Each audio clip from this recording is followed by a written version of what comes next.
You look at Google Maps versus Ovi Maps, and in one sense, yes, it's about navigation, because that's the compelling consumer offer at the moment.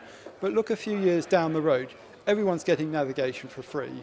What about the services that are built on top of that? What about turning maps into a platform? We think of smartphones as a platform for apps, but actually, Maps as a platform for apps is just as compelling, and Nokia's been talking about apps on maps for about the last year, and it through things like the Ovi Developer SDK enables third parties to build applications on top of Ovi Maps or indeed inside Ovi Maps, which offers a great deal of potential for location-based services.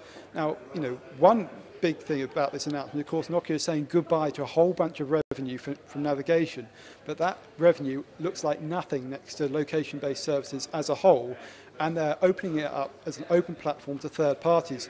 So developers can be really excited about this announcement, because not only does, they've already got it opened up and they knew that was coming, but by making navigation free, Nokia is suddenly going to massively increase their user base. People are going to have Ovi Maps on their phone, and any canny developer is going to go, hey, this is Nokia, about 50% of the smartphone market.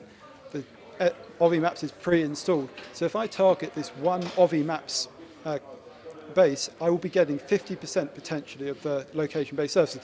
Now I think that's overstating it a little, but you look at companies like Ground Guidance, or Primordial, sorry, who do ground guidance that sort of provides off-road navigation. They built it on top of Ovi Maps. It's quite a compelling solution. And we'll see more and more of that sort of thing, or companies who want to launch their own sort of location-based thing. And when you bring in things like location triggering, which is a new part of the Symbian platform, is being built into Ovi Maps, the potential for creating a new ecosystem. At the moment, everyone talks about apps, but what about location apps? And to do location apps, you need a Maps platform. And that's what's important about Ovi Maps. So I actually think the deeper implications here are that Nokia are the first mover for creating the first Maps platform for third-party apps. And that's what this announcement is about, really, because that's the big deal. It's about the enabler in a few years' time. Location-based services, we've been talking about them for donkey's years. Location-based services are going to save mobile. They're going to be the next big thing. But it's always been a chicken and an egg situation. You've never been quite able to lay that location-based services golden egg because you haven't had the chicken. What Nokia are doing is essentially saying Ovi Maps is a chicken, because by creating a platform, they will enable developers to lay their golden eggs. Now, there's a lot of questions around execution, how well this is implemented, but this is the first time I see a clear sign that there will be a mass market mapping platform on mobile. It's pre-bundled in all of Nokia's handsets. Now, you think about the numbers involved. People have to download Google Maps at the moment, but from March onwards, every Nokia Symbian phone with a GPS in it will have this software pre-installed.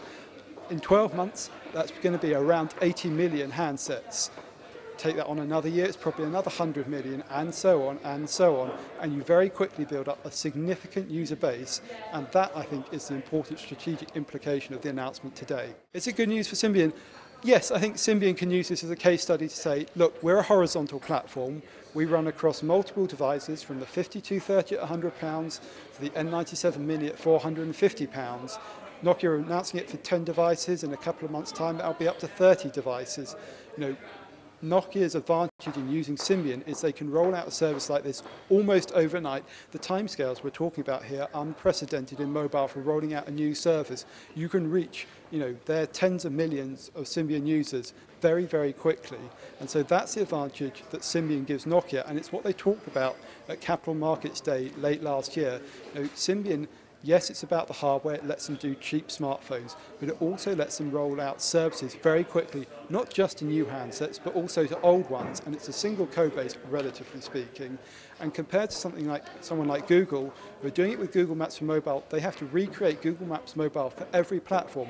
Now, clearly, they're going to have a big thing in Android, but Android doesn't yet match the scale of Symbian. So Google will have to engineer an open platform, an open mapping platform each time for Apple, for Android, for Symbian to get anywhere close to matching Nokia's numbers. And that's the advantage that Symbian brings. And that's what Symbian can talk about. It's the platform advantage, because Symbian is the first true horizontal platform in the marketplace. Yes, you could do this on Java, but you wouldn't get the same level of rich functionality. So I think, yes, it's a great argument for why Symbian is a good decision for a device manufacturer like Nokia. Can they leverage that to other manufacturers? That's more questionable because you really have to be using it right across your portfolio to get that kind of advantage. But it does explain why Nokia is sticking with Symbian. I think it's interesting to see Nokia kind of get the message about launching services. Don't talk about it and then launch it 6 months later. Launch it the next day or the same day. And yes, you're right, they kept quiet, tight-lipped about this announcement. There was a lot of discussion going on about it. I'm sure there'll be some feedback saying, oh, it's only a service announcement. But of course, this is far bigger than any one device, as we've talked about, has strategic implications that are much more far-reaching. And it's absolutely the right way to go, because it's the way to engage with the media in today's world where people read about it. They want to go and try it right now. So, having it available immediately, and people say it's only on 10 devices, but the logistical challenge of doing something like that is significant, and the fact is it's going to be on more devices very shortly, and the people who most want to play with this stuff probably already have the latest devices. So I think it's a step in the right direction for Nokia. They did something similar at Nokia World, but it was mainly beta services that were being announced then.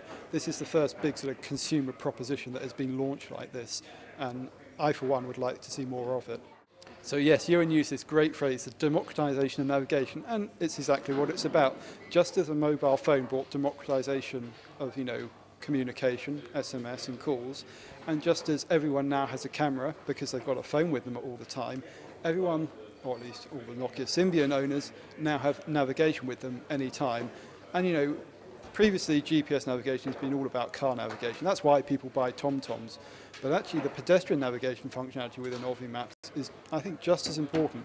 Travelling in a strange city, people often buy a map, don't need to do that now. It's already on their phone, it's ready to go, it's free globally, and I think that's really significant. And when you democratise something like this, you increase the use massively, and I think that creates all kind of positive vibes for Nokia from a consumer point of view. It feels like the consumer's been given this big new bite at something, and navigation and location is a big deal. This is about context sensitivity, and Nokia for a long time has said they're all about connecting people. And what this does is connect people to the real world because it's all about location.